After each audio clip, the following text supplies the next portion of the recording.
ยินดีต้อนรับสู่หลักสูตรศิลปศาสตร์บัณฑิตสาขาวิชาภาษาไทยมหาวิทยาลัยราชภัฏนครราชสีมา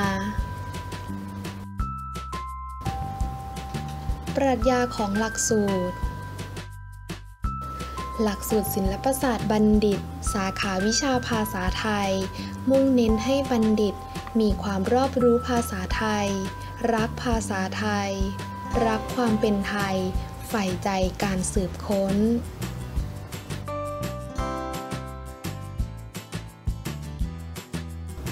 ความสำคัญของหลักสูตรหลักสูตรศิลปศาสตร์บัณฑิตสาขาวิชาภาษาไทยมุ่งผลิตบัณฑิตให้มีความรอบรู้ภาษาไทยรักภาษาไทยรักความเป็นไทยใฝ่ใจการสืบค้นมีความเชี่ยวชาญในการประกอบวิชาชีพและสามารถบูรณาการองค์ความรู้และพัฒนาชุมชนท้องถิ่นได้อย่างเหมาะสมวัตถุประสงค์ของหลักสูตรหลักสูตรศิลปศาสตร์บัณฑิตสาขาวิชาภาษาไทย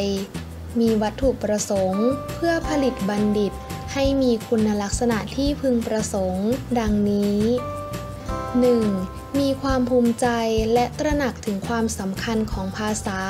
และวรรณกรรมไทยในฐานะที่เป็นวัฒนธรรมของชาติ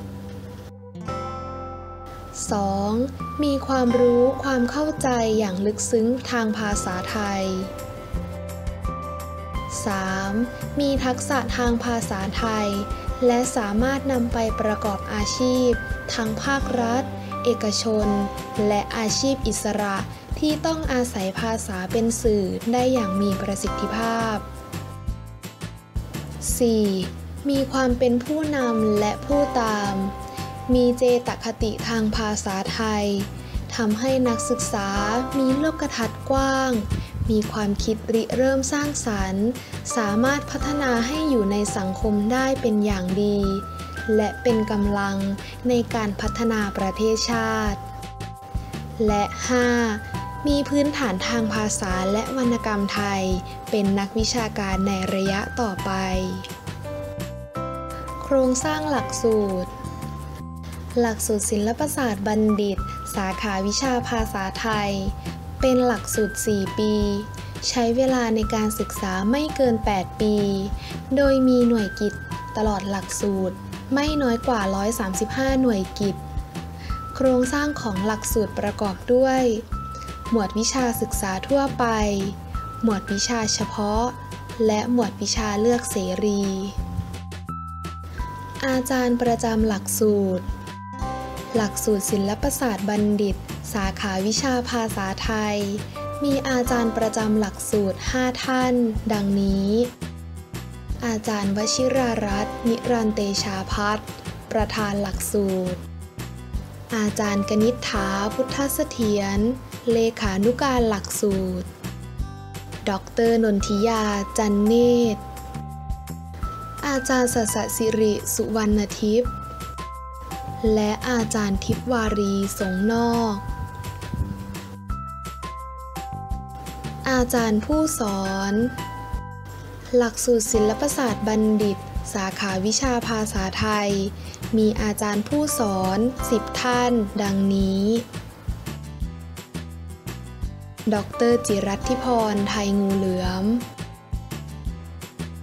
ผู้ช่วยศาสตราจารย์พิชยาวีทองกลาง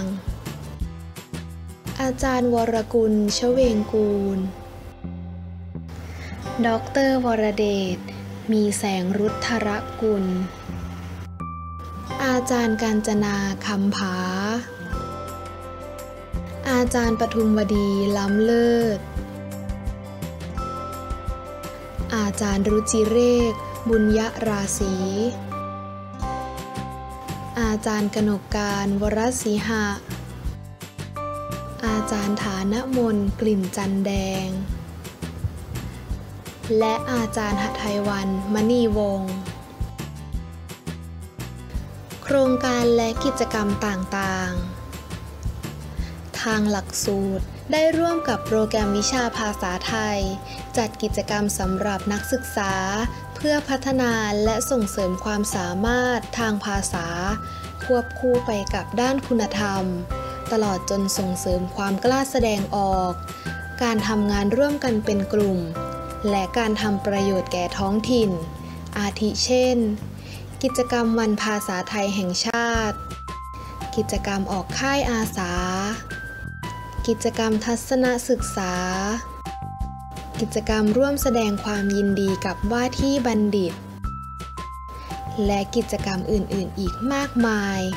อันเป็นพื้นฐานในการเตรียมความพร้อมเพื่อเป็นบัณฑิตที่มีคุณภาพสามารถพัฒนาสังคมและท้องถิ่นได้ต่อไป